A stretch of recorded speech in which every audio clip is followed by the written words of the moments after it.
você explicaria um fenômeno dessa teologia da prosperidade, por exemplo, de igrejas que são gigantescas, que seus donos até viraram donos de TV, como o próprio Edir Macedo na Record. Como que você possuem explica? Aviões, uma coisa assim. Uma coisa megalomaníaca. Assim. Então, isso e é as outra pessoas coisa. estão lá, tipo, todos os dias lá e tal, e tal. Então, mas olha que interessante. Posso te fazer uma pergunta? Primeiro que eu acho isso um absurdo, né? Sim. Eu acho que acúmulo de riquezas para si, e não estou falando de uma vida digna, uma vida boa, uma casa própria. Sim, sim. Pelo amor de Deus, assim.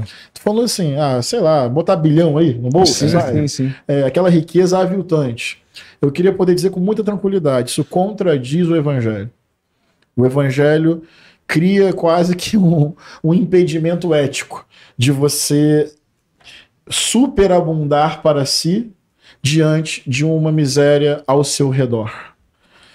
Jesus te chama a um compromisso ético de pegar essa riqueza e, ao invés de aumentar a sua riqueza empobrecendo outros, você fazer o exercício contrário. Você dividir a riqueza para que mais pessoas possam ter dignidade e uma vida melhor. Isso, mas para aí mim, vão te chamar de comunista. eu chamaria de discípulo de Jesus. O evangelho é fatalmente isso. Concordo. E é muito impopular para esse mundo. Mas o que eu queria te convidar a pensar, que é o que você está criticando nesse modelo de igreja, e eu critico dizendo que isso é contrário ao evangelho de Jesus, é a sociedade capitalista. Sim. Não é só a igreja. O que é o mundo capitalista se não isso? Poucas pessoas com muitas riquezas para si, com quase 1 bilhão de seres humanos vivendo na pobreza e na miséria. Então, eu só quero dizer que o espírito da sua crítica, eu concordo, eu só quero ampliar para além da igreja.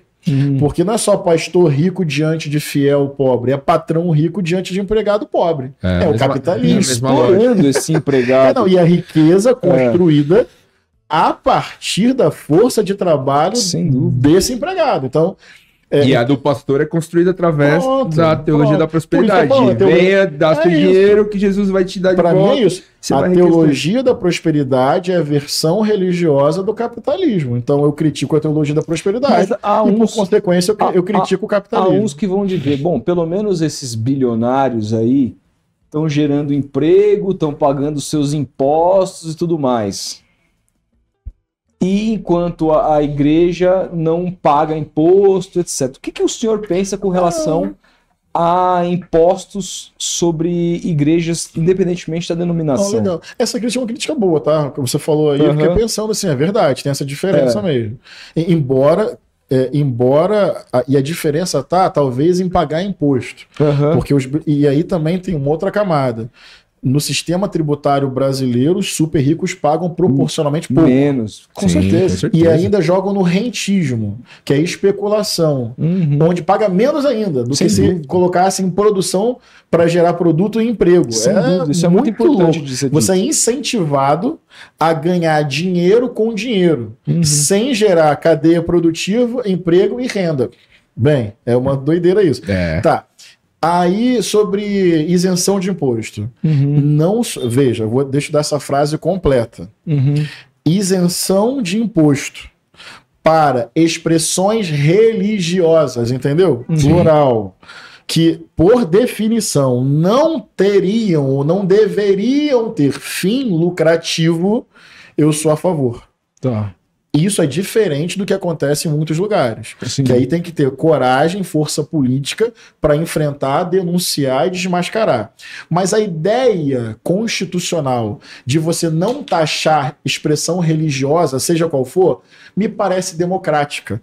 Porque você pode usar o mecanismo da tributação para gerar censura religiosa.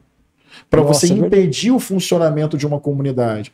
Então, o espírito dessa ideia, cara, comunidade religiosa sem fim lucrativo para reunir pessoas, para o atabaque, sabe, para oferenda, ou para a Torá, ou para a Bíblia, ou para o Alcorão, não, o Estado não tem que usar mecanismo de imposto sobre isso, não tem. Esse princípio, numa lógica de laicidade, pluralidade e equidade, eu acho que não tem mesmo, não. Agora aí o debate é outro. Você tem empresas religiosas com nome de igreja usando esse espírito constitucional para ganhar muito dinheiro sem tributação. Aí tem que usar a Receita, os órgãos de fiscalização e partir para cima para desmascarar esse negócio. Me fiz entender? Sim, com certeza. Sim, e eu acho que, assim, eu não tinha pensado por esse lado, eu era meio a favor da não, mas aí, cara, ficou pensando como é que vai ser. Pode até inviabilizar, mano. Não é? Pode ser inviabilizado. E capaz até de beneficiar o cristianismo. Porque historicamente. Porque aí o capitalismo vai favorecer quem é maior. Pronto. E aí aqueles que historicamente já estão excluídos e já têm dificuldade de se reunir por causa do preconceito. Aí talvez ainda tenha, porque não vai ter viabilidade econômica para fazer o seu terreiro funcionar. Exatamente.